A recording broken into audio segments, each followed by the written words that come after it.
Ravi de vous retrouver pour ce nouveau numéro du Dessous des cartes. Notre photo du jour, c'est le compte Twitter de Donald Trump.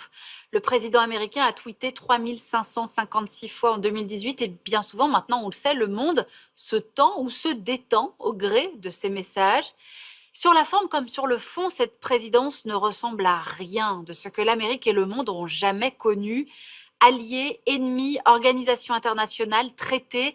Avec Donald Trump, tout est mouvant, rien n'est pérenne, mais malgré tout, l'équipe du Dessous des cartes a voulu relever le défi, tenter de regarder le monde tel que le fait le président à la mèche blonde et faire le bilan de ce qu'il est ou pas en train de changer à la politique étrangère américaine et à l'ordre ou au désordre du monde. En janvier 2017, quand Donald Trump arrive à la Maison-Blanche, les États-Unis sont la première puissance mondiale, mais non la seule.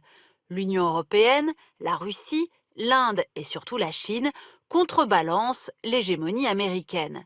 Les relations internationales sont fondées sur les grandes institutions nées en 1945 à l'initiative des Américains pour garantir la paix et la stabilité économique mondiale, à savoir l'ONU, le Fonds monétaire international et la Banque mondiale, qui sont basés à New York et à Washington. Dans ce monde multipolaire, la diplomatie américaine est basée sur un système d'alliances. OTAN, Japon, Corée du Sud, Australie, entre autres. Ces alliés ont en commun des conflits avec des États comme l'Iran et la Corée du Nord et des groupes terroristes, Al-Qaïda, État islamique. Depuis son élection, Donald Trump veut renverser l'ordre international qu'il dit globalisé et donc contraire aux intérêts nationaux selon lui. Dès juin 2017, il décide le retrait des États-Unis de l'accord de Paris sur le climat, signé par 196 parties, rompant ainsi avec le multilatéralisme de l'après-guerre et aussi avec la politique de son prédécesseur. À l'international comme en politique intérieure, Donald Trump est en effet obsédé par l'idée d'effacer les grands succès de Barack Obama. Sa politique étrangère tient en deux mots, America First. Ce mot d'ordre se décline d'un bout à l'autre de la planète et avant tout sur le plan économique. Avec le Canada et le Mexique tout d'abord, ses voisins sur le continent américain. Donald Trump estime que le traité de libre-échange qui lie les trois pays, l'ALENA, est l'un des pires accords commerciaux jamais signés. Pour obtenir a better deal, un meilleur accord, il va donc menacer Ottawa et Mexico de représailles économiques.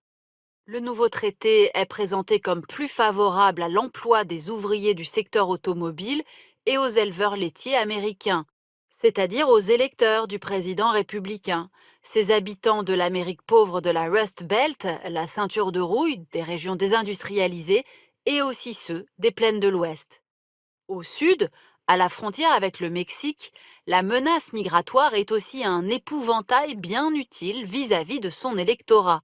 Le grand mur promis par Donald Trump pendant sa campagne revient sans cesse dans le débat public américain et plusieurs milliers de soldats ont été déployés à la frontière. Par ailleurs, en menaçant d'augmenter les droits de douane, le président américain a obtenu de Mexico en juin 2019 le renforcement de la surveillance de l'immigration. Avec ses alliés de l'autre côté de l'Atlantique, c'est aussi America First. Les pays membres de l'OTAN sont ainsi sommés d'augmenter leur budget de défense plutôt que de compter sur le parapluie américain, trop onéreux aux yeux de Donald Trump. Quant à l'Union européenne, elle est priée, elle, de réduire son excédent commercial avec les États-Unis. L'Allemagne, avec ses 55 milliards de dollars d'excédent en 2018, est la véritable bête noire de Donald Trump. Alors, pour rétablir un équilibre favorable, il faut vendre aux Européens du pétrole et du gaz, dont les États-Unis sont devenus les premiers producteurs mondiaux en 2018. Sur ce dossier, le président américain s'oppose frontalement à la Russie, l'autre grand fournisseur d'hydrocarbures à l'Europe, et au projet de gazoduc Nord Stream 2 dans la Baltique et Turk Stream en mer Noire, qui doivent augmenter les capacités d'exportation de gaz russe. Le président républicain, qui n'est pas à une contradiction près, n'a pourtant jamais caché son admiration pour Vladimir Poutine, ni son intention de relâcher la pression sur la Russie, lourdement sanctionnée par Obama après la crise en Ukraine et l'annexion de la Crimée. Mais sur ce dossier, Donald Trump, qui est soupçonné par les démocrates de collusion avec la Russie pendant sa campagne électorale, n'a pas pu imposer sa volonté.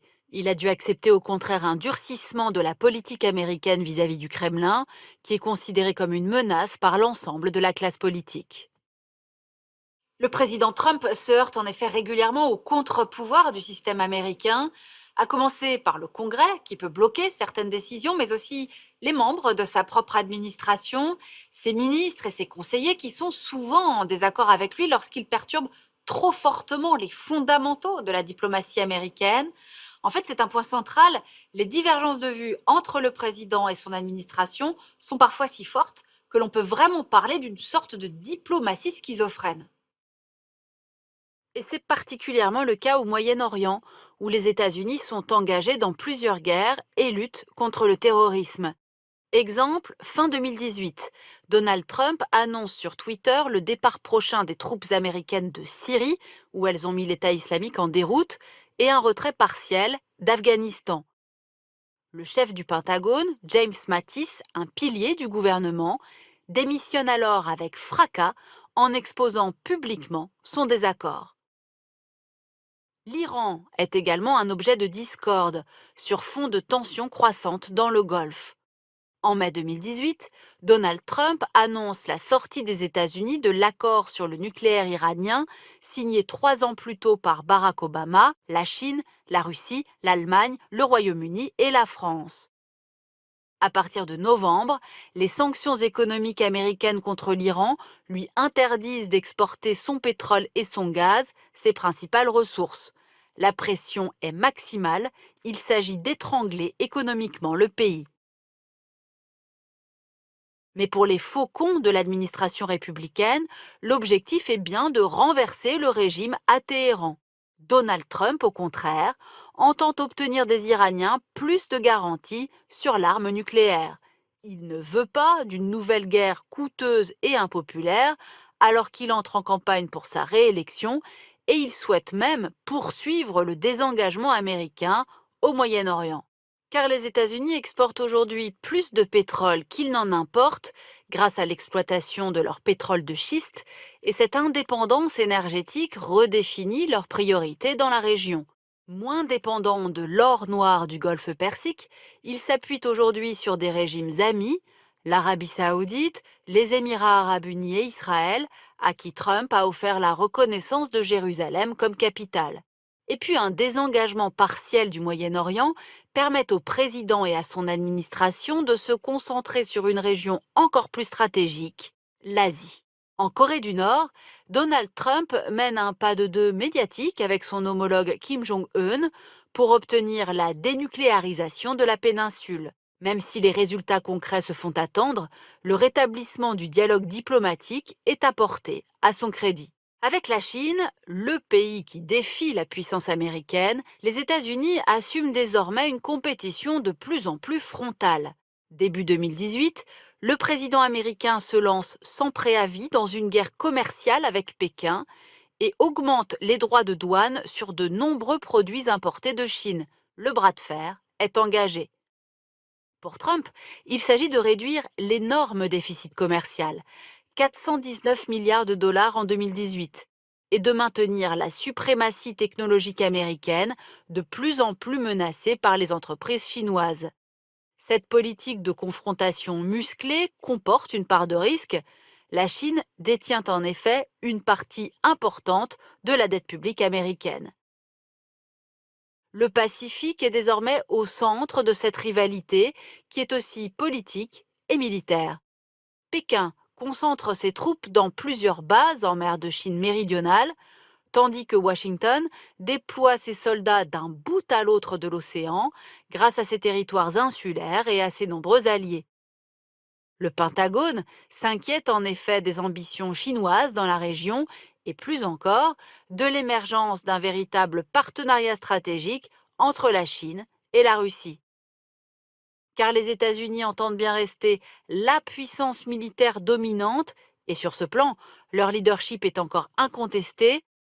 6 commandements militaires, 7 flottes, 1 300 000 soldats sur toute la planète, et un budget de défense signé Donald Trump qui n'a jamais été aussi élevé, plus de 700 milliards de dollars pour 2019, soit 36% des dépenses militaires mondiales. Et il est une autre caractéristique de l'Amérique, selon Donald Trump, une Amérique qui participe au réarmement du monde. Ainsi, en avril 2019, le président américain a annoncé avec fracas le retrait de la signature américaine du traité de l'ONU sur le commerce des armes. 2 mois auparavant, en février 2019, l'Amérique de Trump avait abandonné un autre traité capital, le traité FNI sur les armes nucléaires intermédiaires, suivi quelques jours plus tard dans cette décision par Vladimir Poutine. Nous avons travaillé avec elle pour préparer cette émission. La chercheuse Maya Candel signe Les États-Unis et le monde chez Perrin. Et puis un grand classique, L'état du monde 2020, titré Fin du leadership américain par Bertrand Badi et Dominique Vidal. Ainsi s'achève ce nouveau numéro du Dessous des cartes. Rendez-vous bien sûr la semaine prochaine, même endroit, même heure. Et d'ici là, n'oubliez pas notre site internet arte.tv sur lequel vous retrouverez notamment nos experts. À bientôt.